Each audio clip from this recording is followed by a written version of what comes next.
writ in a method and process to pursue the courts. Let's talk about the flip side of this. I mean, if somebody enters a plea bargain agreement, and then shortly thereafter, or at some point thereafter, files a writ for writ of actual innocence under this section, I mean, this doesn't, and it's denied. Does this give the, I mean, does that mean that they are repudiating the terms of their plea agreement? I mean, can the Commonwealth come back, or should the Commonwealth be able to come back and prosecute the case again?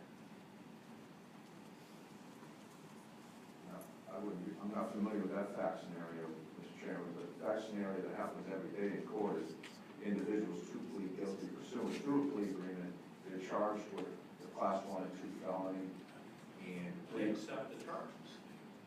And this would allow them to step up the very next day and say, I don't accept the terms. Well, Mr. Chair, if I could, you know, the change only occurs when there's biological evidence that the defendant did not commit the crime. And I don't care what the plea is or what he's charged with, if you've got evidence that he did not commit the crime, then I will tell you, as someone who practices criminal law just about every day, there are lots of reasons why a person pleads guilty and avoids the chance of a harsher sentence. So I preface that by saying I'll defer to some of my colleagues who've been prosecutors. Maybe we'll let some current prosecutors address it. Senator, member of the committee, I'm David Ledbetter, Commonwealth Attorney of the City of Waynesboro. I am here on behalf of the Commonwealth Attorneys Association, and we are opposed to the bill. We're opposed to the bill on a couple of grounds. One, opening up somebody that has previously pled guilty to now file petitions of actual innocence versus those that have maintained their innocence throughout. We are opposed to that. We're also opposed to opening it to any felony versus only some of the more serious felonies that's currently in the statute.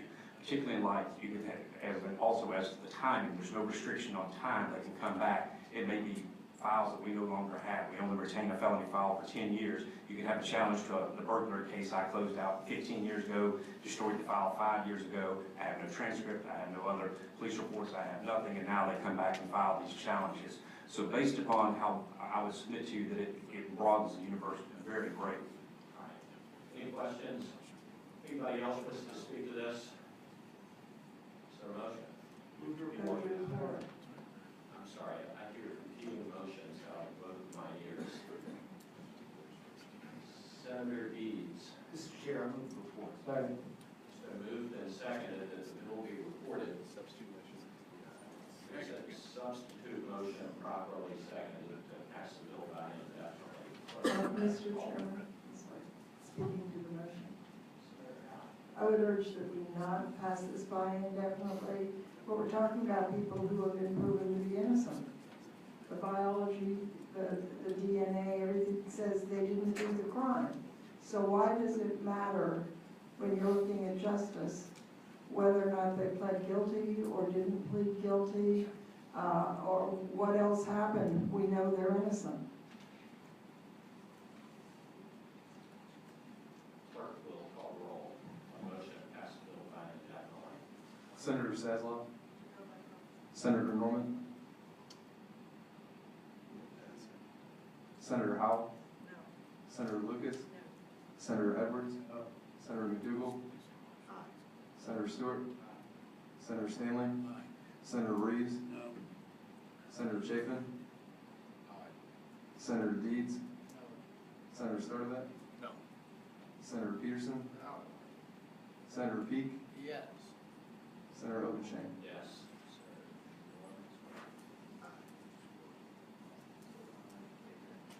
7 ayes, 8 nay. All right. Mr. Chairman, I move to reverse the roll. Without objection, the roll will be reversed. All right.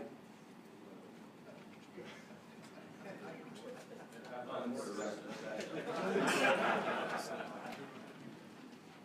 All right, Senator, is that your only one, Senator Deeds? All right, Senator Howe, you have one?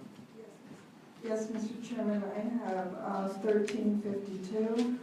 1352 is a crime commission bill, and it passed out of the crime commission unanimously. It deals with the terms we use for persons with mental disabilities. In 2012, I believe it was, we changed the code and eliminated mental retardation from the code everywhere except in the capital statutes, because there was concern that if we changed it there, it may impact some of the court cases in unforeseen ways.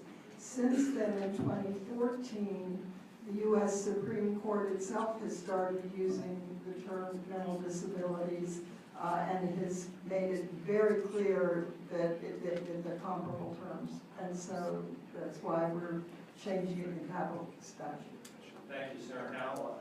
My understanding is the Crime Commission did a analysis of this and satisfied that change in this terminology would affect the outcome of cases that are prosecuted.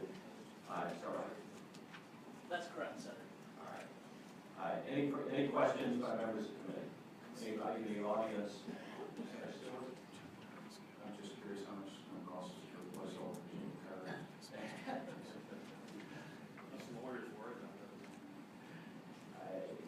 Anybody from the audience wish to speak in favor of or opposition to this bill?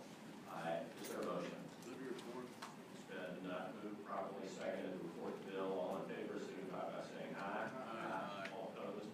Bill is reported. Senator Edwards.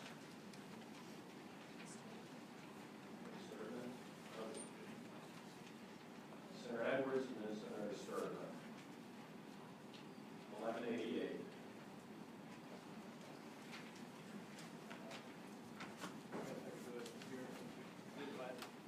We did it last time. Go right ahead. Just continue.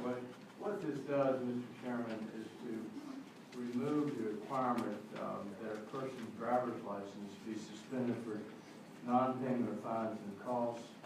It removes the existing provision that a person loses his license for 6 months when convicted or placed on deferred disposition for a drug offense. It removes the requirement that, well, that's what it does. We took out the issue came up the other day about under 18, we retained the provision that people under 18 can lose their license for certain offenses. So basically, Mr. Chairman, something like 200,000 Virginians have a suspended license for certain offenses that are not related to driving. And so what this does is allow people to keep their license if they're convicted of certain, mostly drug offenses. All right. We've heard this bill, and I think Senator Howell had a couple of questions relating to what the impact on juveniles and on truancy. Mr. Chairman, the original summary for the bill that was published in your agenda didn't accurately reflect what the bill did. So we revisited the bill, made sure that it did not apply to truancy cases, and updated the summary. All right. So the bill's been heard. I think everybody understands the bill. We're not going to have a new hearing on it unless somebody has something really new to offer. Is there a motion on the bill? Move report. It's been moved and seconded that Senate Bill 1188 be reported. Call the roll. Senator Saslow, I by proxy. Senator Norman,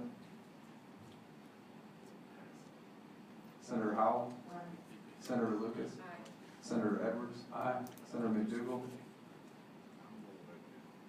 Senator Stewart, Senator Stanley, Senator Reeves, Senator Chapin, Senator Deeds, Senator Sturtevant, Senator Peterson, Senator Peak, Yes.